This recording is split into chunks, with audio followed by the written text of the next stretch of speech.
नमस्कार बंधुओं, स्वागत है आप सभी का श्री प्रभुवाणी चैनल में। आज इस वीडियो में हम आपको साल 2025 सावन शिवरात्रि से जुड़ी संपूर्ण जानकारी प्रदान करने जा रहे हैं, जैसे कि सावन शिवरात्रि का व्रत कब है, पूजा व पारण के लिए शुभ मुहूर्त क्या है, पूजा विधि क्या है, इस दिन आपको किन नियमों का पालन करना है, और साथ ही साथ श्रवण करेंगे सावन शिवरात्रि में सुने जाने वाली पौराणिक अलौकिक व्रत कथा का।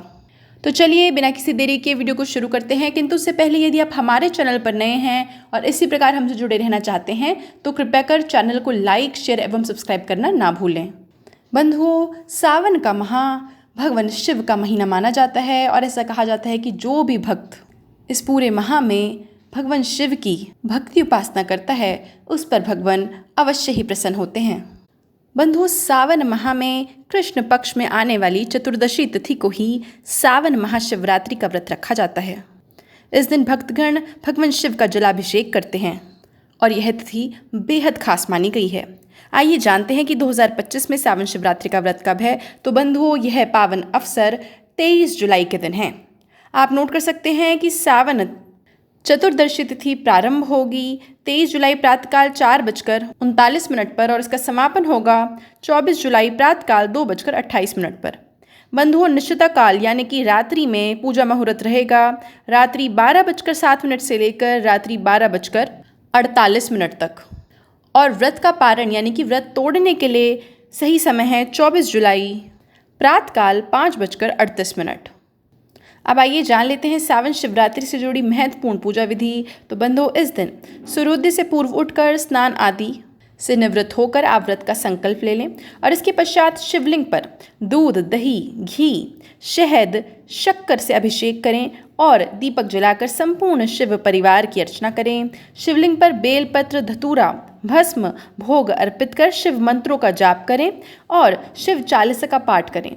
इसके पश्चात सावन शिवरात्रि की व्रत कथा पढ़ें, जिसका श्रवण मैं आपको इसी वीडियो में थोड़े समय बाद कराऊंगी, और अंत में आरती कर अगले दिन व्रत का पारण कर अपना व्रत संपन्न कर लें। आइए अब जान लेते हैं वह कौन से नियम हैं जिनका आपको सावन महाशिवरात्रि पर पालन करना है।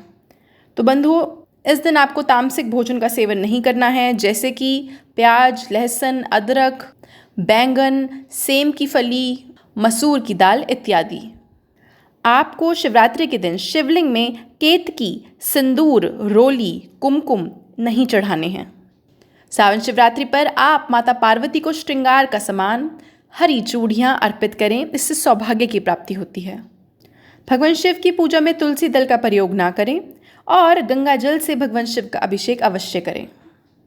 आइए अब श्रवण कर लेते हैं सावन शिवरात्रि से जुड़ी महत्वपूर्ण व्रत कथा। तो बंधुओं, कथा के अनुसार चित्रभानु नाम का एक शिकारी जंगल में जानवरों का शिकार करके अपना घर चलाता था। शिकारी के ऊपर साहूकार का बहुत सारा कर्ज था और कर्ज ना चुका सकने के कारण एक दिन साहूकार क्रोधित हो गया और उसने चित्रभानु को अपना बंदी बना लिया। जिस दिन साहूकार ने उसे बंदी बनाया था वह शिवरात्रि का दिन था। बंदी रहते हुए शिकारी भगवान शिव से जुड़ी महिमा की बातें सुनता रहा। वहीं उसने शिवरात्रि व्रत की कथा भी सुनी। शिकारी का पूरा दिन ऐसे ही गुजरा। शाम को साहूकार ने चित्रभानु को कर्ज चुकाने के लिए 1 दिन का समय दिया और उसे छोड़ दिया। कर्ज चुकाने के लिए चित्रभानु ने पूरा दिन बिना खाए पिए जंगल में शिकार ढूंढते हुए बिता दिया।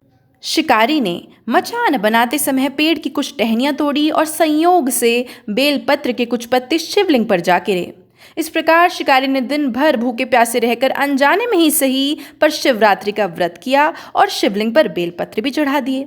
रात का 1 प्रहर बीतने के बाद एक गर्भिणी मृगी तालाब के किनारे पानी पीने के लिए पहुंची। शिकारी ने उसे मारने के लिए अपना धनुष उठाया तो संयोग से फिर से उसके हाथ के धक्के से कुछ पत्ते और जल की कुछ बूंदें शिवलिंग पर गिर गई और अनजाने में ही सही शिकारी की प्रथम पहर की पूजा संपन्न हो गई। मृगी शिकारी को देखकर बोली कि मैं गर्भ से हूँ और शीघ्र ही प्रसव करूंगी। मैं वादा करती हूँ कि बच्चे को जन्म देकर शीघ्र ही तुम्हारे पास वापस लौटूंगी, तब तुम मुझे मार देना। शिकारी ने उसे जाने दिया। थोड़ी देर बाद एक मृगी वहां आई। शिकारी ने उसे देखकर धनुष पर बाण चढ़ा दिया। फिर से कुछ बेलपत्र उसके हाथ से नीचे शिवलिंग पर जा गिरे और इस तरह से उसके दूसरे प्रहर की पूजा भी पूरी हो गई।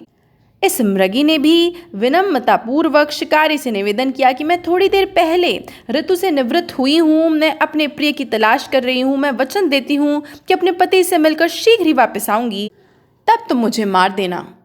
शिकारी ने उसे भी जाने दिया। अब रात्रि का आखिरी पहर बीतने को था। फिर एक और मृगी अपने बच्चों के साथ उधर से निकली। शिकारी ने उसे मारने के लिए तुरंत ही धनुष पर तीर चढ़ा दिया। यह देख मृगी बोली, मैं इन बच्चों को इनके पिता को सौंप कर वापस लौट आऊंगी, तब तुम मुझे मार देना। शिकारी ने उसे भी जाने दिया। शिकार ना कर पाने के कारण शिकारी परेशान हो उठा और पेड़ पर बैठा हुआ एक बेलपत्र तोड़ तोड़ कर नीचे फेंकता जा रहा था। इस तरह से उसके हाथों से तीसरे पहर की भी पूजा अपने आप ही संपन्न हो गई। सुबह होने को थी, तभी एक मृग उसके रास्ते पर आया। अब शिकारी ने सोचा चाहे कुछ भी हो जाए, इस बार वह नहीं चूकेगा। शिकारी को देखकर मृग ने कहा कि यदि तुमने मुझसे पहले आने वाली 3 मृगियों और उनके बच्चों को मार डाला है तो मुझे भी शीघ्र मार दो, क्योंकि मैं उन मृगियों का पति हूँ। और यदि तुमने ऐसा नहीं किया है, उन्हें जीवन दान दे दिया है, तो मुझे भी कुछ समय के लिए जाने दो। मैं वादा करता हूँ कि उनसे मिलकर तुम्हारे पास उपस्थित हो जाऊंगा। शिकारी ने उसे भी जाने दिया। जाने अनजाने में ही सही, लेकिन शिकारी के द्वारा उपवास, रात्रि जागरण और शिवलिंग पर बेल पत्र चढ़ाने से उसका हिंसक हृदय अब निर्मल हो गया था। थोड़ी देर बाद वह मृग अपनी पत्नियों के साथ शिकारी के सामने उपस्थित हो गया। जंगली पशुओं की ऐसी सामूहिक प्रेम भावना देखकर शिकारी को अपने आप पर बड़ी ग्लानि महसूस हुई। उसकी आंखों से आंसू निकल पड़े। उसने मृग परिवार को जाने दिया और जीवन में कभी भी हिंसा ना करने का निर्णय ले लिया। शिकारी के ऐसा करने से भगवान शिव उस पर प्रसन्न हुए और उन्होंने उसे दर्शन देकर सुख समृद्धि का वरदान दिया। साथ में उसे गुहू नाम प्रदान किया। मान्यता है कि यह वही गुहू था जिसकी भगवान श्री राम से भी मित्रता हुई थी। तो यह थी बंधुओं सावन शिवरात्रि से जुड़ी जानकारी। वीडियो देखने के लिए आपका बहुत बहुत आभार।